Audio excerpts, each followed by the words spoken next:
Hey! Salut les copains! Lui c'est Jolie, moi c'est Laura. Je l'ai aménagé toute seule en 2020 et depuis on voyage ensemble. N'hésitez pas à mettre un petit pouce bleu et à vous abonner à ma chaîne, comme ça je vous amène avec moi dans mes aventures. On y va?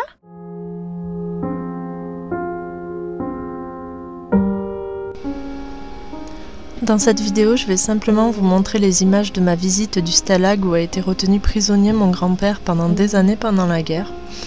Il a été fait prisonnier à Dunkerque. Donc on va déjà parler de stalag. En fait, la désignation stalag, c'est le camp mère des troupes prisonnières de guerre. Et il était ensuite composé du chiffre romain de la circonscription militaire, suivi de la majuscule dans l'ordre chronologique de leur déploiement. Pour celui-ci, c'est donc le stalag 6A, qui est situé à Eymer. Au stalag 6A, il y avait près de 28 000 prisonniers français. Ils formaient jusqu'à fin 1942 la nationalité la plus importante du camp et ils étaient traités relativement correctement au camp mère, comme dans les équipes de travail. Ils étaient autorisés à écrire des lettres chez eux et à recevoir des colis, bien que les lettres étaient évidemment surveillées, scrutées avant d'être envoyées. Ils pouvaient célébrer des services religieux dans leur propre chapelle, dans leur bloc, qui était le bloc numéro 5. Ils avaient même un journal qui s'appelait Pour nous, qui était le journal du camp, et des représentations théâtrales et musicales. Il y avait également beaucoup de Polonais, des Belges, des Italiens et évidemment des prisonniers de guerre soviétiques qui eux par contre étaient traités beaucoup moins bien que les Français et en général ils étaient souvent fusillés pour des raisons insignifiantes. Les prisonniers étaient envoyés dans différentes sortes de travail. Ils servaient de main-d'œuvre, ils étaient parfois envoyés dans des fermes, puisque dans les fermes, les hommes étaient partis à la guerre et donc les femmes et les enfants restaient seuls. Ou alors ils étaient envoyés dans des usines. Mon grand-père a écrit ses mémoires. Je vais ici vous lire un petit extrait de ses mémoires. Je trouve ça très émouvant parce qu'en fait, on a exactement son point de vue et on peut beaucoup mieux comprendre ce qui s'est passé. Il y a plein de petites anecdotes, c'est très intéressant. Et c'est vrai que émotionnellement parlant, c'est pas évident, mais je pense qu'il est très important pour nous de nous souvenir de ça. Mémoire de mon grand-père. Dès notre arrivée au camp où d'immenses tentes ont été dressées, les Allemands nous y ont fait entrer avec interdiction de sortir. En fin de matinée, sortie et retour vers les bâtiments aperçus plus tôt. 2 heures d'attente et chacun reçoit une louche d'une soupe assez épaisse. L'estomac rempli, nous regagnons la tente. Nous y passons des journées interminables. Pourtant, une nouvelle distraction nous est offerte, la chasse aux poux. Ce sont des monstres énormes, affreux, qui grouillent sur tous nos corps. Après quelques heures, cela devient un supplice. Jour et nuit, on se gratte jusqu'au sang. Plus on en écrase, plus il y en a. On les voit courir dans la paille émiettée qui nous sert de couchage. Un matin, on nous fait tous sortir avec nos affaires, direction la désinfection. Tous à poil, nos vêtements partent je ne sais où. Douche, puis passage dans la chambre à gaz, on pleure, on se mouche, on sort un quart d'heure plus tard, propre et débarrassé de notre vermine. Distribution de vêtements. Il n'est pas question de prendre les mesures. Chacun reçoit une chemise, un caleçon et un uniforme de nationalité indéfinie. J'hérite d'une veste vert épinard qui me sert un peu, je ne suis pourtant pas bien gros. Direction maintenant un autre bâtiment, quelques escaliers et nous voilà de nouveau sur de la paille, propre, dans un grenier. Voilà l'arrivée de mon grand-père au stalag. On peut voir que c'est quand même assez compliqué au niveau des conditions de vie, même si on dit qu'ils avaient du confort.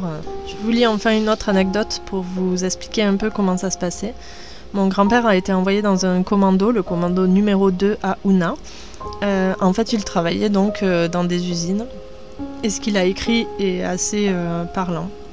Donc, extrait des mémoires de mon grand-père. Après des jours et des nuits épuisantes de travail, on me fait casser le mâche-fer accumulé dans un grand cylindre entre 2 fours.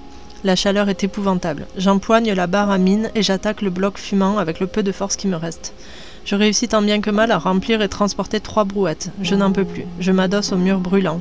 Un bourdonnement étourdissant m'emplit la tête. Des éclairs m'éblouissent. Mon cœur éclate. Je reprends conscience. Je suis allongée sur quelque chose de moelleux. J'entrouvre les yeux. Je suis dans une voiture à l'arrêt. Devant mes pieds, une sentinelle en armes, 2 hommes à ma gauche, dont un en blouse blanche. Il y a un truc dans les oreilles, un tuyau, et il m'appuie sur la poitrine une espèce de cornet. Ça doit être un médecin. Comme dans un rêve, mais avec lucidité, j'entends l'autre expliquer qu'il m'a trouvé évanoui dans la cave. Il n'a pu me réanimer et qu'il a fait appeler l'ambulance pour me conduire à l'hôpital. Le médecin fait la moue. Trop tard, c'est inutile, il va mourir. Ramenez-le au commando. Non, pas au commando, il ne faut pas que ses camarades le voient mourir. Conduisez-le au stalag. Une secousse, la voiture repart et je m'évanouis à nouveau. Je trouve que cet extrait est quand même assez parlant de la cruauté et de la difficulté de ce qu'ils vivaient à ce moment-là. En dehors de ça, il y avait quand même beaucoup de moments où ils arrivaient à faire rentrer la joie dans le stalag et dans leur quotidien horrible. Par exemple, il y a encore une anecdote dans les mémoires de mon grand-père que je trouve très drôle. Je ne vais pas vous la lire en entier parce que ça serait trop long, mais en gros, ils étaient amenés au travail par un posten et ramenés le soir par ce même posten. Et ce posten-là, il s'appelait Franz, il était anti-nazi et anti-militariste, et dans la vie civile, il était coureur cycliste. Et donc, il partait, quand il ne travaillait pas, il partait en Hollande, et il ramenait des cigarettes et ce genre de choses qu'il revendait aux prisonniers à prix coûtant. Et donc il avait réussi à ramener un harmonica pour mon grand-père, qui est donc celui qui est en vitrine dans le musée du Stalag.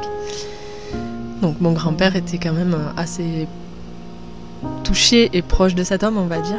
Et donc un soir, en fait, il raconte qu'ils sortaient du travail, ils étaient fatigués, ils avaient faim, froid, et ils attendaient leur posten qui n'était pas là. Et donc tout le monde était en train de se demander où était le posten, où était le posten, où était le posten. En fait, le posten, il recevait tous les jours une petite lampée de schnapps et il l'avait économisée dans une bouteille, une petite bouteille en verre. Et il s'offrait une petite cuite quand le niveau était suffisant. Sauf que ce soir-là, il s'est offert une trop grosse cuite, pardon.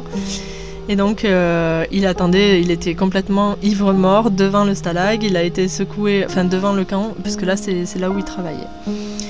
Le gardien l'a secoué, il a fini par le mettre dans une brouette. Et les prisonniers ont poussé la brouette avec leur posten dedans jusqu'au commando.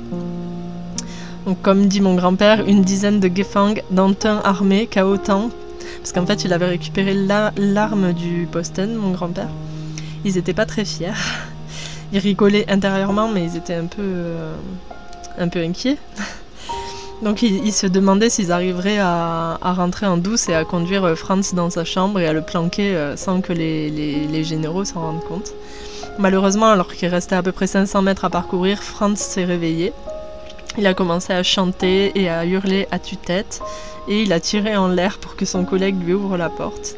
Donc forcément c'était un peu tard, tout le monde s'en est rendu compte et le lendemain il a été muté dans un autre commando et ils l'ont plus jamais revu, en espérant qu'il lui soit rien arrivé. Voilà, cette anecdote était un peu plus positive, on va dire. Et à la fin de cette vidéo, vous pouvez voir que donc le parc dans lequel est le musée du Stalag et qui avant était le Stalag, les bâtiments sont encore originaux pour la plupart. Après, certains ont été détruits ou remplacés par une salle de spectacle pour le bâtiment français, justement. Mais le parc est devenu un lieu de culture, où donc il y a une salle de spectacle, une salle de sport, il y a des écoles, et il y a donc les musées de mémoire du Stalag. Il y a également un musée du hockey, puisque les Canadiens sont restés là et ont amené leur culture du hockey. Et je trouve que c'est assez intéressant de voir que ce parc est aussi vivant maintenant, avec donc une soirée d'illumination, etc. Pour moi, c'est un peu comme si on ramenait la lumière après un passé si noir. C'est ramener un peu la lumière dans toute cette histoire, dans tout ce passé compliqué. Ensuite, je trouve qu'il est toujours très important de maintenir ce devoir de mémoire, de garder en tête que les nazis c'était quelque chose d'horrible et il faut aussi qu'on se rappelle à quel point ça a pu être dur pour ces hommes-là.